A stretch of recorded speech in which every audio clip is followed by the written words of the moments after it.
Tonight on 2020. As a mom, you just know something's not right.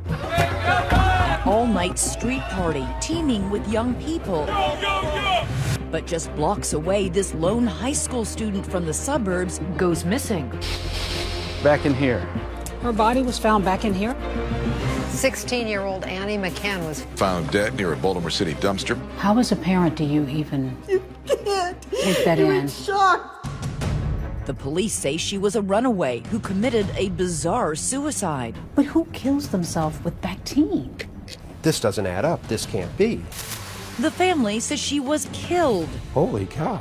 She was murdered. even assembling a world-famous dream team to prove it, You can die from an overdose. And including forensic pathologist Michael Bodden, known for cases from Nicole Simpson to Anna Nicole. There's not enough to call it a suicide. Tonight, 2020's investigation lighting a fire under an 8-year-old cold case. The family's strongest argument is this abrasion. Follow along as we retrace Annie's final hours, far from home. So Annie might have been here on Halloween night. No stone left unturned, doing the job they say the police didn't. They treated this evidence like trash. From a pastry shop She goes, oh my gosh, that's her. She was here. to a funeral home, We always thought murder right away. the Capitol to the state penitentiary, Our first question was, did you kill our daughter? and finally the police, with nothing new to say to the parents, but talking to 2020. What do you say to this family who says you didn't do your job, that you left them hanging? Answers for Annie. Good evening, I'm Elizabeth Vargas. David is on assignment tonight. At a time when so many of you have your children home for the summer, these parents have a never-ending mission. Still trying to find out what happened to their teenage daughter, how she died 8 years after the fact. 8 years after the police say they do know what happened. What will you decide tonight? Join the conversation. We're live on Facebook and Twitter as Deborah Roberts tries to find answers for Annie. Alexandria, Virginia, a stone's throw from the nation's capital. An upscale suburb in Fairfax County with historic cobblestone streets, pleasant homes, and top-notch schools like West Potomac High. On Vantage Drive, it was the picture of tranquility until early Halloween morning in 2008. And then this is Annie's room. Is it hard to come in here? No, it's joyful because it's Annie.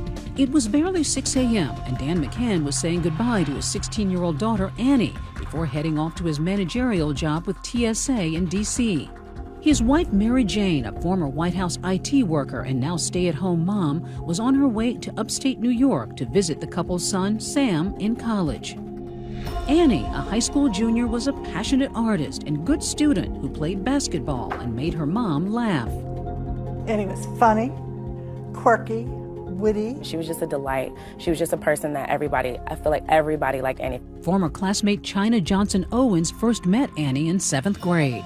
Annie McCann was an angel on earth, honestly. Her parents say Annie was young for her age, sheltered and a homebody. There was no Snapchat or Instagram yet, and the McCanns heavily monitored their daughter's time online. She could barely work a flip phone, and she just got her Facebook account. So I said, yes, you can have a Facebook account, but I get to look at it when I want. I want the passwords, everything. What's here that she did? It wasn't an issue, since Annie preferred drawing and painting anyway. That is really pretty, though. Look at the colors. Her work decorating the family home. She was talented. Very, very much so. Always put everything in a frame for her so she knew that it was important. Her big obsession was capturing her cherished dog, Breezy Max. She absolutely loved her dog, Breezy. That's and a he's painting. at the top of... I actually thought that was a photo for a No. second. Annie's artistic touch even extended to Halloween with goodie bags she insisted on making. She was too old to trick-or-treat, so she transferred her enthusiasm into giving the gifts out. But just hours before trick-or-treaters would arrive, the first hint of trouble. Annie hadn't phoned her mom, something out of character. Oh, she always called me like clockwork after school. Mary Jane knew her daughter's routine. Straight home after school, and if neither mom nor dad were home, she'd call. Up in Ithaca, New York at Sam's College, when Mary Jane didn't get that usual ring of reassurance, she worried. You know, as a mom, you just know. I got this gut. Something's not right. And so I called a neighbor. I said, "Are any signs of Annie?" No. "Any signs of the car?" No. Annie used the family's white Volvo to get to and from school. Thoughts going through my mind, "Oh my God, what if she's," and you're thinking, what if she's, oh my God, what if she's in a car accident? Please God, let her be okay. A panicked Mary Jane calls Dan, who rushes home and finds the house phone ringing. Would it be Annie or someone who knows where she is? I answer, and it's an automated message from the Fairfax County Public School System reporting that your son or daughter was absent today, the whole day. I almost collapsed. So now you realize she was never even at school. Right. So I call the police. Get over here now. There's little to go on, and the Fairfax County officer who arrives isn't overly concerned. Maybe this is a typical teen acting out. People were saying, "Don't worry, she just ran away, she'll be back." You know, kids do this all the time. It's not uncommon. Don't worry about it. But Mary Jane is worried. Her daughter is far from rebellious and only recently had gotten her ears pierced. She's diligent about keeping them clean with a first aid spray Bactine. Keep that in mind. You won't believe how important it will be later. With no sign of Annie, her mom is frantic and begins making the achingly long 6-hour drive back home to Virginia. What state are you in as you're driving? I know I drove right through somebody's farm and finally got on some highway. I mean, we were like just stunned in the car and, you know, driving fast and not stopping and like, why can't I get this car home faster? We have to find Annie. We didn't know where the hell to go. We didn't know what to do. We did the best we could. How did you get through that first night? I don't know. It was torture, wasn't it? It was torture, yeah. But the torment is only beginning. When the call came in, I was told it was a dead junkie behind a dumpster. Not even 48 hours later, homicide detective Sean Jones responds to a call. I really honestly thought it would be a 20-minute type it up and be done. Not so much. But the call isn't in Alexandria, it's here. The Perkins Homes housing project in Baltimore, Maryland, 50 miles and another world away from the McCann's bucolic neighborhood. And behind a dumpster in this section of the so-called Charm City, a man taking out the trash makes a gruesome discovery. And it's no junkie at all. So you find the body of a white teen girl at a predominantly black housing project. What was your first thought? That it was a homicide. It was a homicide, and we treated it as such. Jones, a 25-year veteran Baltimore cop, knows right away this is an unusual case. When you first looked at her, was there an apparent cause of death? No. Did it look like she had been beaten up? No. The Perkins Homes covers several square blocks in a high-crime area, just minutes from Baltimore's famed Inner Harbor and Camden Yards. Soon enough, Detective Jones discovers that the dead girl has a backpack nearby and papers that reveal a stunning fact. She's not from Baltimore, not even close. I find a hall pass for Fairfax County High Schools. I find her driver's license, and I have people back at the office call the Fairfax PD. A half hour later, the identity is confirmed. It's Annie McCann. Detective Jones leaves the ugly crime scene, driving to suburban Virginia to break the news to the McCanns in person. How as a parent do you even... You can't. You're in shock. Do you ask any questions at this point, or are you just collapsed in grief? You're collapsed in grief. How did a sheltered girl from the suburbs wind up here? Amazingly, Annie McCann herself may have left behind the biggest clue. When we come back, the note found in Annie's bedroom. Is it a roadmap to what or who led to her demise? She didn't say, "Dear Mom and Dad." She'd never write a note not saying, "Dear Mom and Dad." What does it reveal? See what happens next.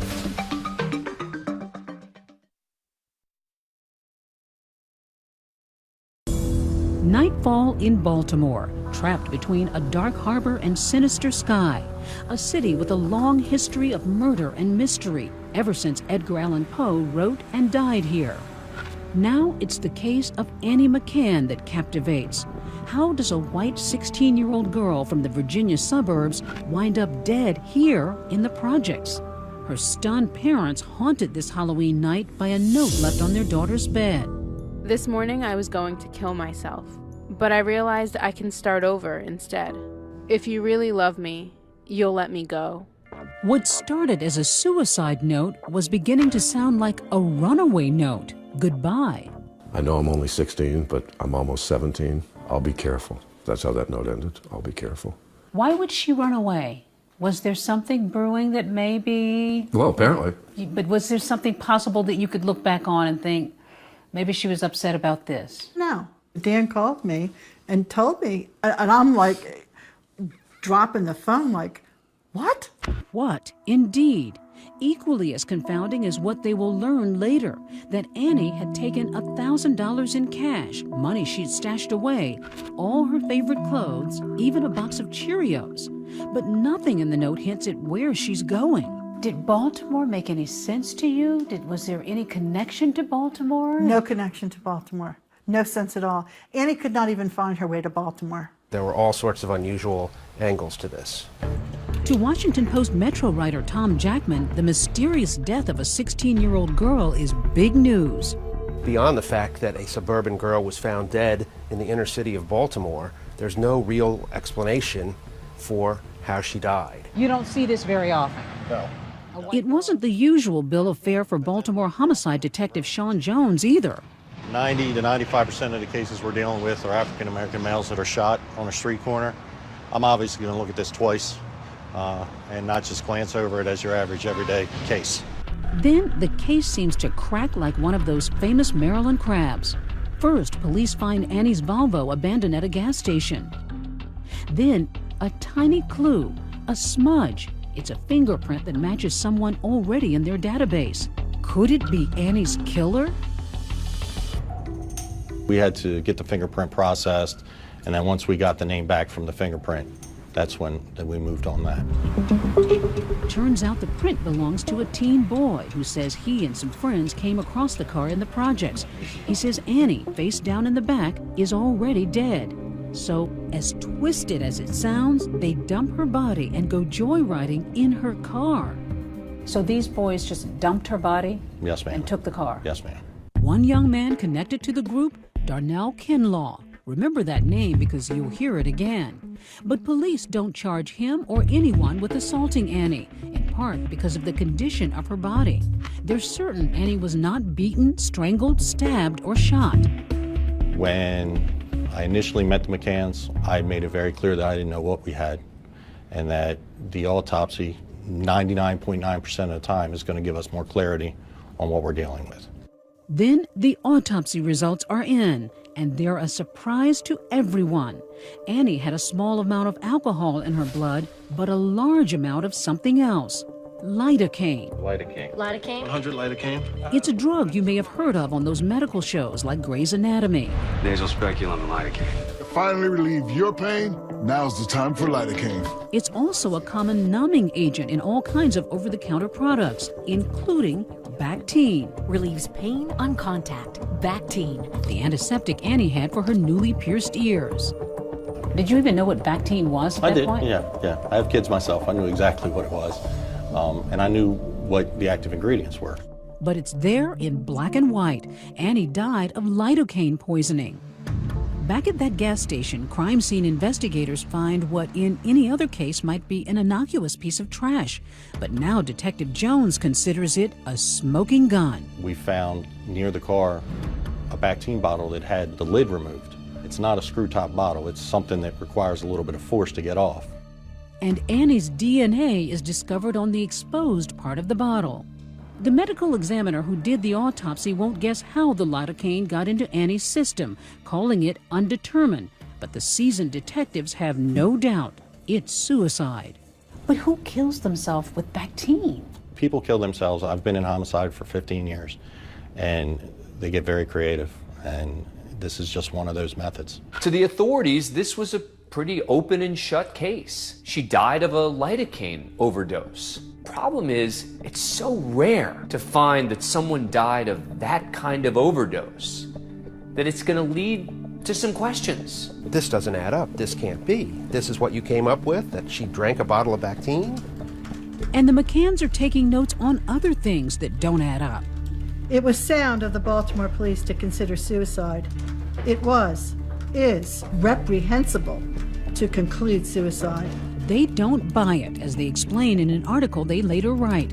If Annie was going to kill herself, they ask, why go all the way to Baltimore to do it? And if she drank that Bactine, why did the police not find her fingerprints on the bottle?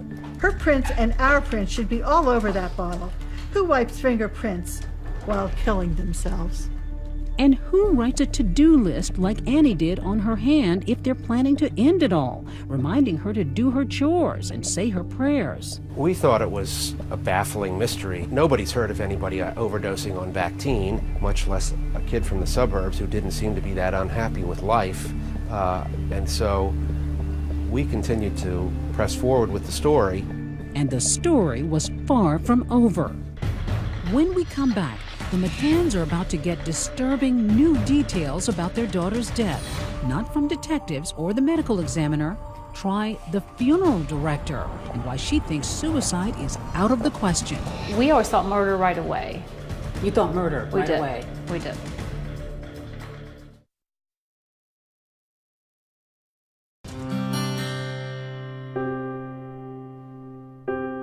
It's a ritual no parent should ever endure.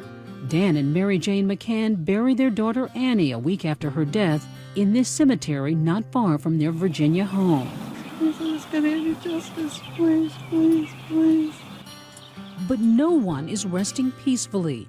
In a curious and cruel blunder, the McCanns say the medical examiner's office failed to restore 2 of Annie's organs after her autopsy. Your daughter's heart and brain were not returned to her body? No. No. How is that possible? I don't know. You tell me. The McCanns are outraged. They say it's unheard of and wonder if the medical examiner could somehow lose their daughter's heart and brain. What else was botched? That's where Diane Downey comes in. We tracked her down at this Alexandria funeral home where she spent 25 years preparing bodies for burial. She says she was unnerved after receiving Annie's. What did you think? There's absolutely no way this was a suicide with all the trauma on her body. Trauma? Dan and Mary Jane say police told them there was none. So what about the goose egg-like bruise on Annie's forehead? So unsightly the McCanns hesitated over an open casket. I kept going back to the detectives, but they kept dismissing it as, no, they were just minor abrasions. They were told minor abrasions, no evidence of an assault. And they see this. And so now they're probably really thinking there's something more here. Downey was reluctant to share her suspicions with the grieving family. But the McCanns' heartbreak and bewilderment only grew much later when they would get their daughter's autopsy photos. And I know these are hard for you to look at. They're convinced they see a cigarette burn on her forehead, a mysterious letter J on her ankle, and worst of all, they think they see signs of a sexual assault. I was horrified. It's like, oh my God, my daughter was tortured. The McCanns suspect that their daughter is a victim of a crime, especially when that funeral director points out what she sees as another bizarre detail: Annie's fingers. It looks to her that they're wilted. Her fingers were shriveled like they were raisins, like her body had been soaked for several hours. Did that concern you? Very much.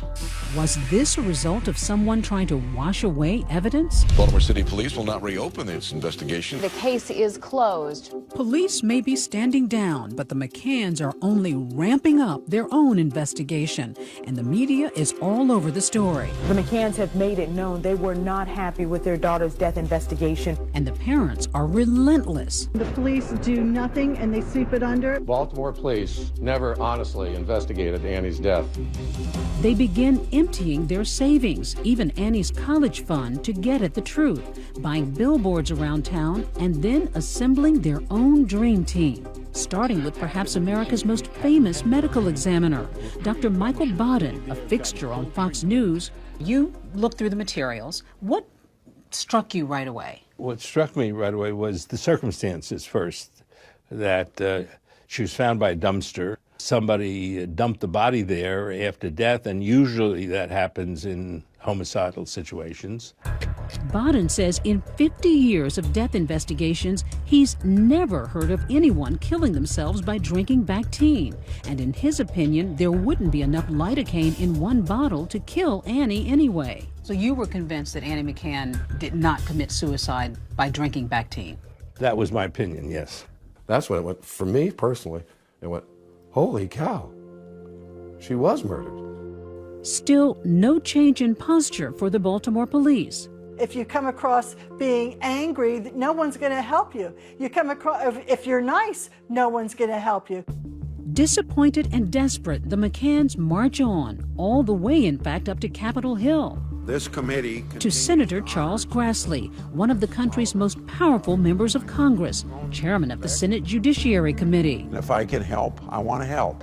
From Iowa, he isn't even the McCann senator, but they don't call him Hawkeyes for nothing. Do you think the Baltimore PD blew it? It looks to me like when they don't answer questions, they raise a lot of unnecessary suspicion. And if they want to avoid this suspicion, then it's pretty simple. Just come clean.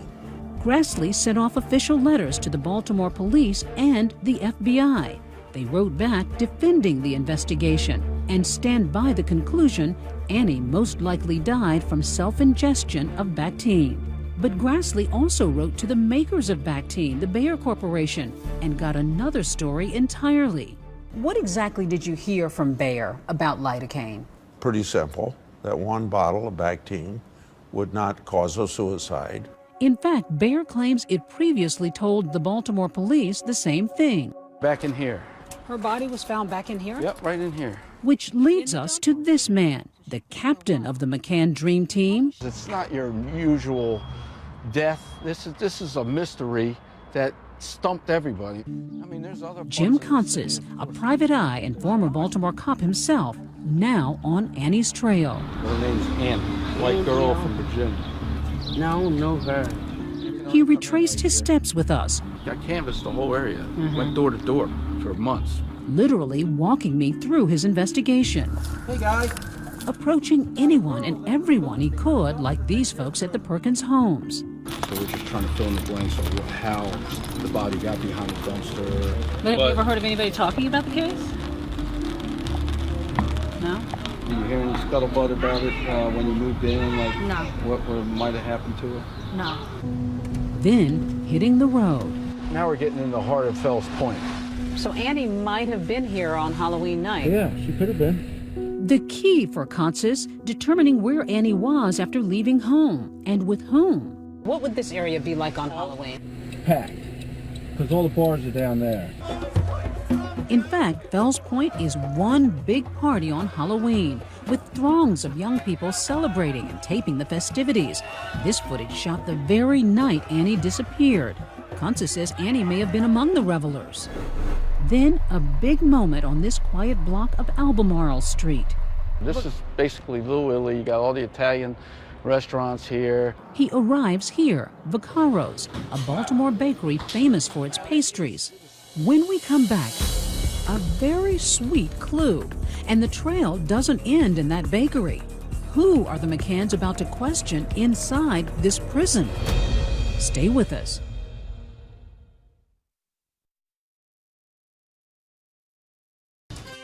Vaccaro's pastry shop is a landmark in Baltimore's Little Italy. He wants an espresso. Famous for cappuccino and cannoli, it would become the setting for a stunning development in the case of Annie McCann. What brought you here? I know she had a sweet tooth, and her body was found over there. And she loved yogurt, pastries, and I'm thinking, why not take a shot? It's 3 months after Annie's death, and the McCann family private investigator Jim Consis is showing Annie's picture to workers here. So you came up to the counter here? Yeah, I came up to counter. A clerk takes a look at the picture. One guy goes, "Oh yeah, I think I remember her. Yeah, she was cute." Then a server sees the photo, and it's as if someone dropped a pile of dishes. Oh my gosh! Oh my gosh! I can't believe it. That's She remembered her. She was here. Here, alive and well, sipping a cappuccino with extra whipped cream. Then a jaw-dropping revelation. Annie was not alone. Yeah. She was with another girl. And then that's when the description came out. A sketch artist is soon giving that description a face.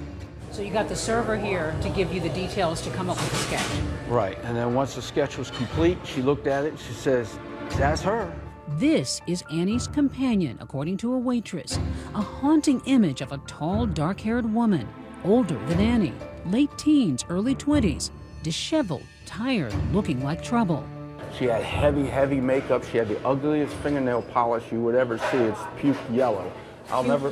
Puke yellow. She had heavy-duty bags underneath her eyes, like she was tired. As a detective, what's going on in your head at this moment? I'm thinking, oh, that's good. I got a hit. So you're thinking this woman could be the key to solving this death? Right. This is big stuff, isn't it? No, it ultimately does not have anything to do with Annie's death.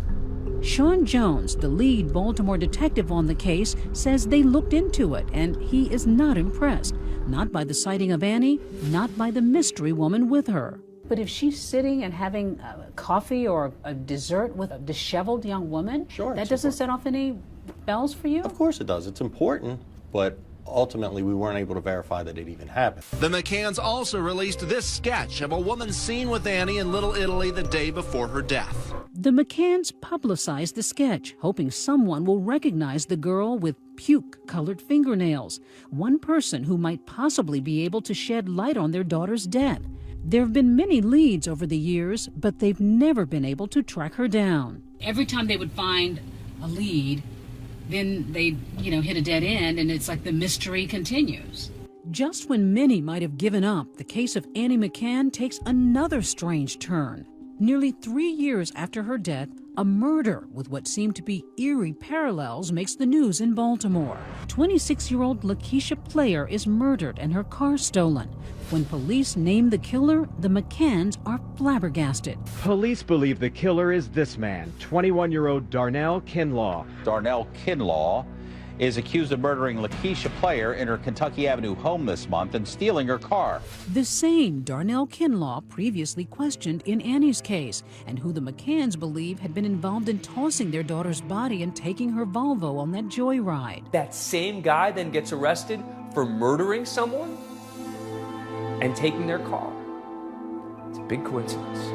Annie's case comes roaring back into the headlines. The arrest was of 21-year-old Darnell Kinlaw for the murder of his girlfriend. Kinlaw was eventually charged with the unlawful taking of Annie McCann's car in 2008. Awfully close to the same kind of circumstances. I'd argue otherwise. He shot her and stole her car in a domestic incident. Has no similarities to Annie's case. Do you think he knows more than he's told you? No. As a matter of fact, I think that it tells the opposite, that if he were to murder someone, he's going to use a gun. He's going to use the standard method, and that he's not going to poison someone with lidocaine. For years, the McCanns have wanted to question Kinlaw themselves, convinced they might be able to get something more out of him about Annie's death. Now, on a gray June day, nearly 8 years after Annie's death, they will get their chance. Kinlaw has surprisingly agreed to meet with them. Dan and Mary Jane leave their Fairfax County home for the nearly 3-hour ride across Maryland. Are you nervous? No. Oh, yeah. Because I know that we might not get anything. Yeah, that's what I fully expect. They might accidentally tell the truth or do it on purpose. We're going to interview one of what we believe are 5 thugs, at least 4, and we believe 5, who dumped Annie's dead or dying body from her car and then took the car for a joyride. Give us this day our daily bread and forgive us our trespasses. Praying as they drive and strategizing. We want to know the circumstances under which he found the car, found Annie. Had he seen her before? Had he seen her with anybody else? And can he please find it in his heart to help us find out who, not him, murdered our beautiful daughter. Coming up, are the McCanns face-to-face with their daughter's killer? Does Darnell Kinlaw have answers about Annie? Watch what happens next.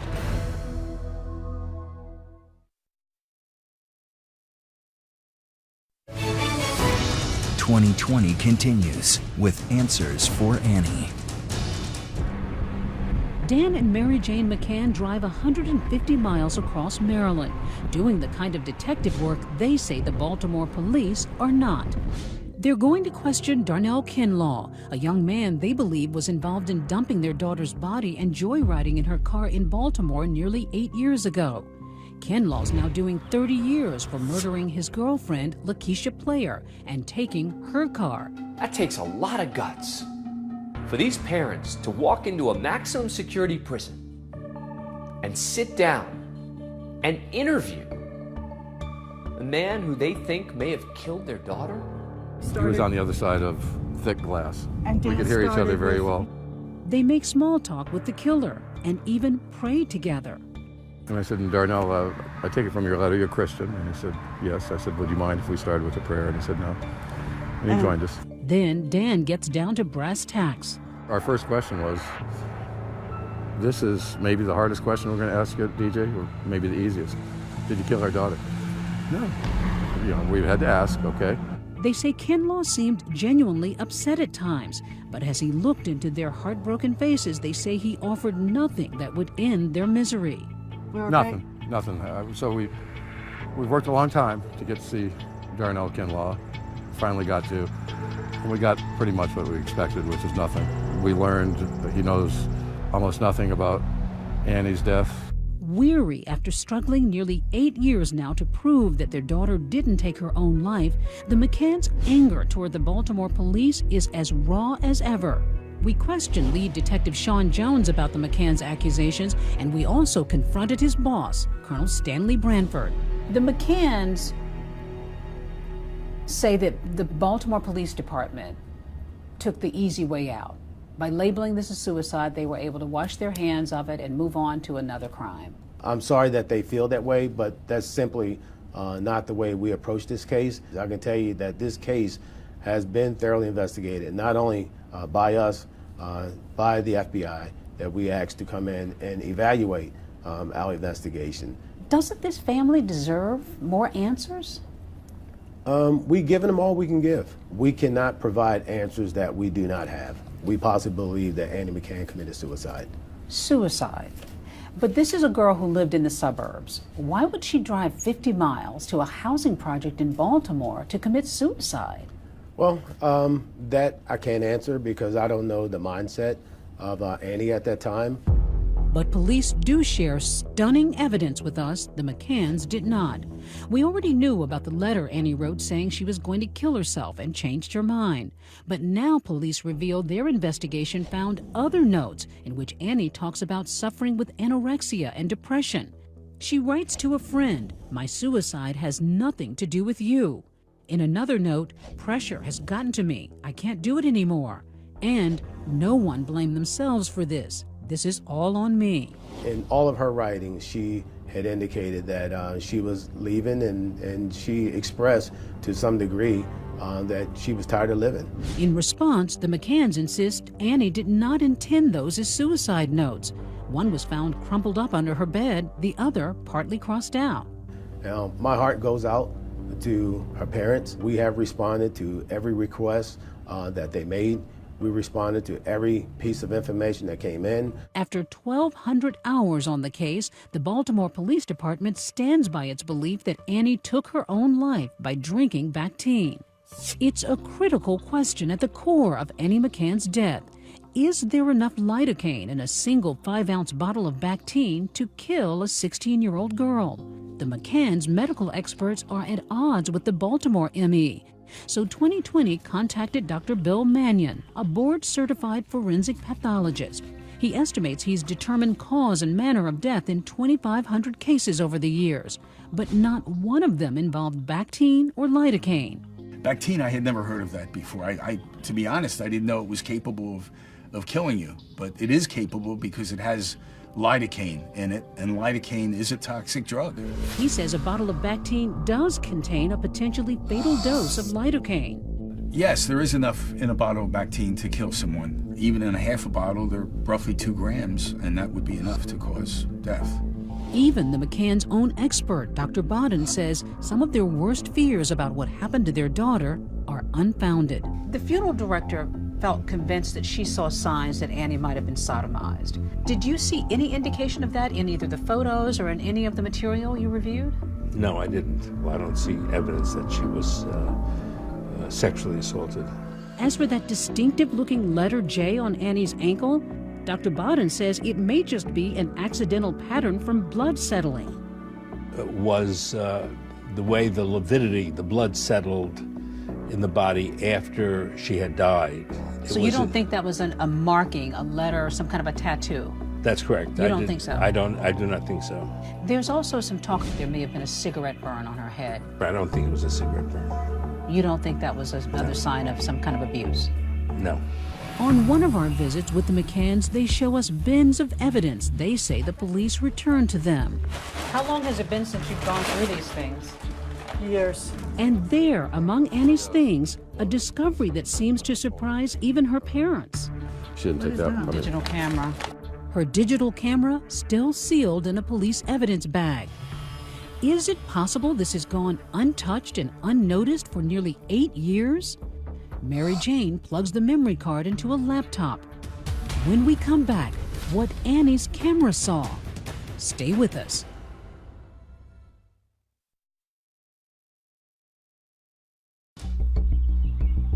Nearly 8 years after Annie McCann's strange death in Baltimore, her parents do something they say they've never done before: search the memory card of her camera, stored among evidence in their garage. This is what they find: 14 photos, apparently taken by Annie. It says May 2008. But the pictures couldn't be more innocent. Breezy, just the dog. It's Annie's old pal, the family dog, Breezy Max. Later, Baltimore police tell us they checked that camera years ago. Yet another disappointing dead end. But the McCanns are determined to keep fighting. Her death needs to be changed to homicide. The McCanns feel that the Baltimore PD botched this case. Did you botch it? No, ma'am, not at all. What if you're wrong? What if there's a murderer out there and you missed it? I'm not. You're convinced that this is a suicide? Yes, ma'am. No doubt in your mind? None whatsoever. There's absolutely no evidence to indicate that this is a murder. Recently, Mary Jane took another road trip. An emotional journey to Baltimore. We're gonna go meet Wanda Player. She's just a really very special lady. That special lady Wanda is Lakeisha Player's aunt. The McCanns bonded with her when the two families were attending court appearances for Lakeisha's killer, Darnell Kinlaw. We both had two people we love taken away from us by murder. My daughter Annie and her Lakeisha. They haven't seen each other in a long while, but their bond, forged in heartbreak, remains strong. Oh my gosh! Oh my gosh! They hug, they talk, and share a peaceful moment at the Inner Harbor. So close to that dumpster at Perkins Homes, but just for a moment, all their sadness seems to sail away. Love you. Love you. Thanks. Then it's time to say goodbye. And notice as Wanda gets into her car. Look familiar? It's Annie's white Volvo. When the McCanns got it back from police, they didn't know what to do with it. So I wanted to crush the car. Crush it, like take it to a junkyard and watch that thing, watch it be crushed. And just like I thought that would give a good feeling. Instead, they thought of Wanda. Called Wanda and asked her if she wanted the car, if she could use it. And so we just arranged it so she could have a car. Annie's car, a light in the darkness, a place the McCanns have lived for so long now.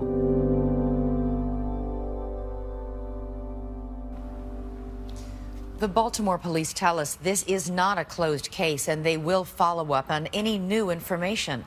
Meanwhile, the McCanns rely on their faith, saying they believe God will eventually provide answers to them. If you were them, would you keep investigating or accept what police had concluded? Let us know on Facebook and Twitter. Use the hashtag ABC2020. I'm Elizabeth Vargas. For David and all of us here at ABC News and 2020, have a good night and a great weekend.